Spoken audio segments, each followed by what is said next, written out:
What's up, everybody, and welcome to Bios3 Raw TV. Well, today we got a very special story time for you. I was actually contacted by my buddy Craig Costa, who's up in New England. He wrestles under Craig Costa, that's the name. And there's a big reunion going on for the Yankee Pro Wrestling wrestlers. And he hit me up and was like, hey man, if you want to do that last final match, now's the time. It's June 28th. And I was like, fuck, June 28th is the week before Kari's competition in Jersey, the Team U. By the time I flew up there, worked out a match, stayed there for a couple days, and get home, I'd be leaving right again for Kari's competition. I'm also her coach and her trainer, so I need to be on point to make sure she's in conditioning and peak on that day. There's 3 chances for her to win her IFBB Pro card that day. So I said, you know what? Now's not the time. Hopefully in the future, maybe. I mean, I'm actually feeling pretty good joint-wise and back-wise, so more than likely I'd get up there and fuck myself up, and it would be bad anyways. But, you know, I thought about it. I said, you know, a lot of people ask me about, you know, story times for wrestling stuff, and they're like, you know, let's hear some of your stories. So first of all, I'm going to show you guys a few things. I went up and I dug my my bag out of the attic. Here's my wrestling boots. You can see the wedge on the heel gives me about a 2.5-inch height difference. Patent leather. I got these made from, I think it was Stagecoach out in Ohio. There's only a couple companies that actually make these boots. They're about $700 a pair. Yeah, Stagecoach. It actually has it on the inside. They made them for me. They're custom cut to my foot. They're actually custom cut low on the bottom. You see how tall they are? They're not really tall like some of the wrestlers. They're up here. I have big calves. So the idea was I wanted to show my calf as I'm, you know, in the ring. And I thought about getting the ones like The Rock with the cutout on them, but that was even harder. And they had to, you know, I had to fly out there to get a tracing of my calf and stuff. With this one, I traced my foot, sent them a tracing of my foot, and then took the measurements of my calf and stuff, and they made them for me. But they're custom fit, patent leather to my foot. And man, you know what? Just looking at these things, you know, it brings back a lot of memories, man. I laced up these boots a lot of times in the course of 3 years.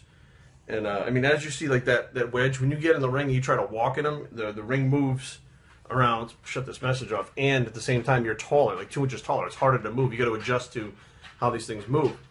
Now, story time today starts, it's going to start right now. So, during Yankee Pro Wrestling days, we went up and down the Northeast. And sometimes we wrestled on Friday, Saturday, and Sunday. Now, I don't know if you guys know this or not, but even one match, which is a 5-minute match, takes a toll on your body. It's fucking tiring. You blow up, you come back out of that ring. Through those curtains, you are fucking drenched. And I mean drenched in sweat. Drenched. It looks like you just got out of the shower. And that's like a 5-minute match. Okay? And it could be even a 5-minute tag team match, which you're doing even less than. So, over the course of doing these little tours and stuff, you build up a fan base, a following. And my wrestling name was Lucian Bagwell. At the time, it was Pump Daddy Lucian Bagwell. It originally started as Luscious Lucian Bagwell, which I get fucking messages, which I fucking didn't like the luscious part. It was just kind of fucking gay. It was a tongue twister for some people. Here comes Bruno. So we're at this match, and the Leprechaun got hurt. He was a midget wrestler. He called himself a midget. So a midget wrestler. He was a dwarf. Broke his leg in the ring, and they had to take him away. So now all of us were like, fuck, you know, like when somebody gets injured, it's kind of an eye-opener, and you kind of step back, and you're like, man, you know, be careful out there. That's what they say, you know, be careful out there. Don't get hurt. Watch yourself. Protect each other. Just be careful. So me and my tag team partner, Mark Flex Chambers, we had a match, I believe. It was either the Power Company, Dave and Dean Powers, or it was Los Banditos, because we worked those guys a lot up and down that New England area. And Mark and I were baby faces. So a lot of times we got to interact with the crowd during the intermissions, and they'd have people come up and take Polaroids with us, and they charge for the Polaroids, and we'd sign pictures, and we'd sign, you know, whatever, notepads, pictures, whatever people brought up to us, we'd sign. They had little 8x10s of us that they'd bring up, and we'd sign the 8x10s and stuff. And this little girl, I mean, she couldn't have been much more than like 5. She probably wasn't even going to school yet. She was so small.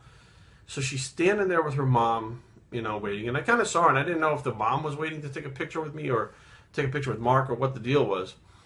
And then I'm signing things, and I turn around and look, and she just looks at me with this big smile on her face, these huge brown eyes, these little pigtails. And she holds this out. She holds this little rubber duck out. Right? And I thought she wanted me to sign it. So I take it, I'm looking like, where do you want me to sign it?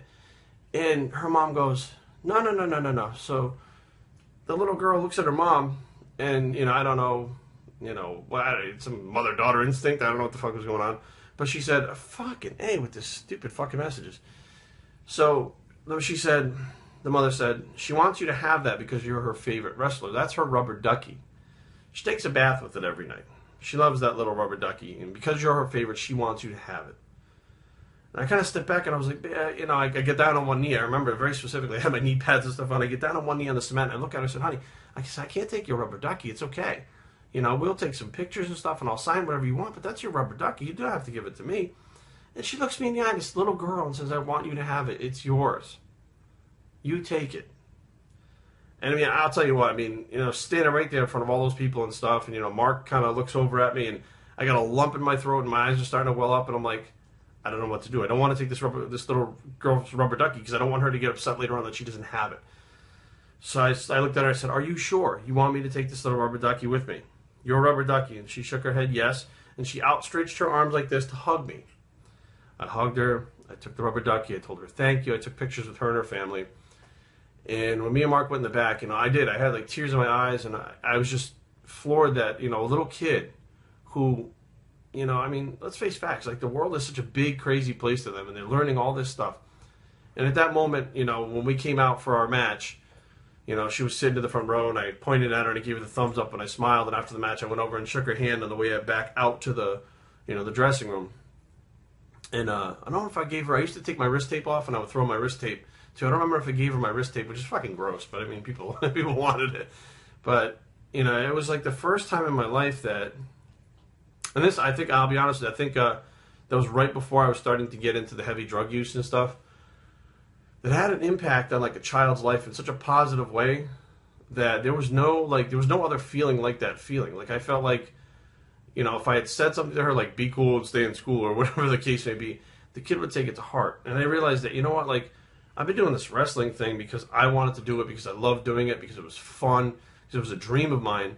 But it's impacting people along the way, like this young girl. Now, I mean, it's been 20, 15 years, something like that. I mean, this little girl may still remember Lucien Bagwell. She may remember Lucien Bagwell shaking her hand and giving her a hug and taking pictures and stuff with her. And it might be a huge, huge motivating factor for whatever in her life. You know, maybe she'll be that type of person and pay it forward too. And you know, maybe she'll mentor somebody or something. Who knows? But the bottom line was, man, I mean, you know, here it is 15 years later, and I keep this duck, which, you know, I'm a 240-pound, 38-year-old man, all right, who's had former drug addictions and all kinds of other shit. And here I am with this little rubber ducky, and it's one of my, honestly, one of my most prized, valued possessions is this rubber ducky. You know, this means that I touched a life, and I touched a life not in a negative way. It was in a positive way, doing something that I loved, and I'll never forget that day. So I keep my little rubber duck packed away with my boots and stuff. And if I ever do get back in the ring again, it'll be back there with me.